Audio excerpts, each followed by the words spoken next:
Practically speaking, there are 9 levels of tranquil abiding, 9 stages that the progressively stabilized mind passes through. They are illustrated here in the traditional drawing called the Path of Samatha. This illustration is a reproduction of a Tibetan original that represents 9 scenes, the 9 stages of the Samatha path. There are 2 characters, the man or the meditating subject, the observer, and the elephant, which represents his mind. To develop Samatha, the mind uses 2 tools, attention and recollection. The sharp hatchet represents the acuity of vigilant attention, and the rope with a hook is recollection of the practice.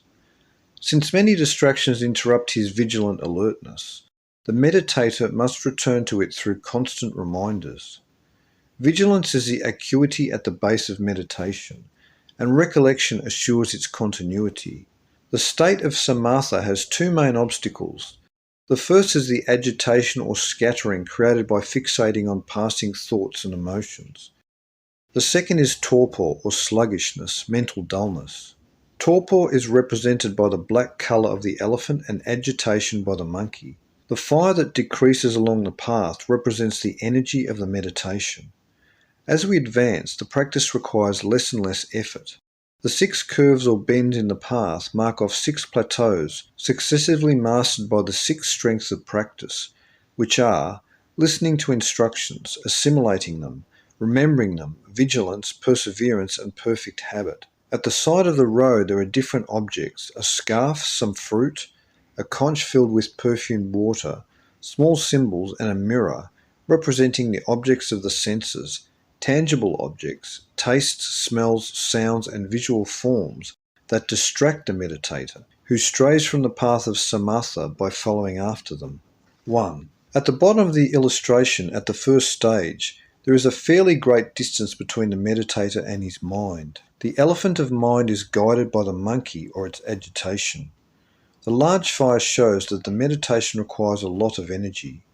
Obstacles are at their worst, everything is black. 2. At the second stage, the meditator gets closer to the elephant because of his attention. The monkey, agitation, still leads the mind, but the rhythm slows down. Dullness and agitation decrease. Some white filters into the black of the elephant and the monkey. 3. At the third stage, the meditator no longer chases after his mind. They are now face to face. The monkey is still in front, but he no longer leads the elephant. Contact between the meditator and the mind is established by the cord of recollection. A subtle form of dullness occurs, represented by the little rabbit. The darkness of dullness and agitation decreases.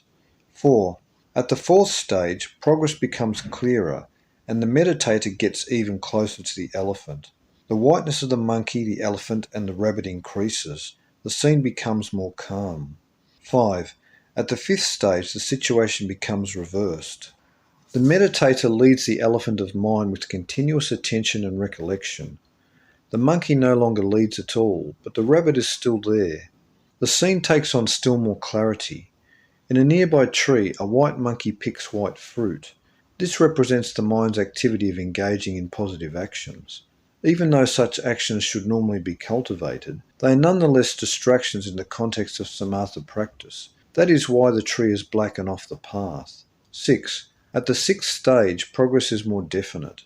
The meditator leads and recollection is constant. He no longer has to place his attention on the mind. The rabbit is gone and the situation becomes increasingly clear. 7. At the seventh stage, the scene has become very peaceful. The walk no longer requires direction. The scene has become almost completely transparent. A few patches of black indicate trouble spots. 8. At the eighth stage, the elephant walks tamely with the meditator.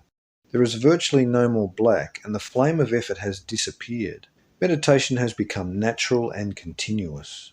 9. At the ninth stage, mind and the meditator are both completely at rest. They are like old friends used to being together calmly. Obstacles have disappeared and Samatha is perfect. The next scenes, born by the ray of light emanating from the meditator's heart, represent the evolution of practice at the heart of this stage of Samatha. Realization of Samatha is characterized by the experience of joy and radiance, illustrated by the meditator flying or riding on the elephant's back. The last scene refers to the joined practices of Samatha and Vipassana. The direction is reversed. Mind and meditation are united. The meditator sits astride the mind. The fire reveals a new energy, that of wisdom, represented by the flaming sword of transcendent wisdom, which slices the two dark rays of mental afflictions and duality. And I read this from the book Luminous Mind, The Way of the Buddha by Kalu Rinpoche.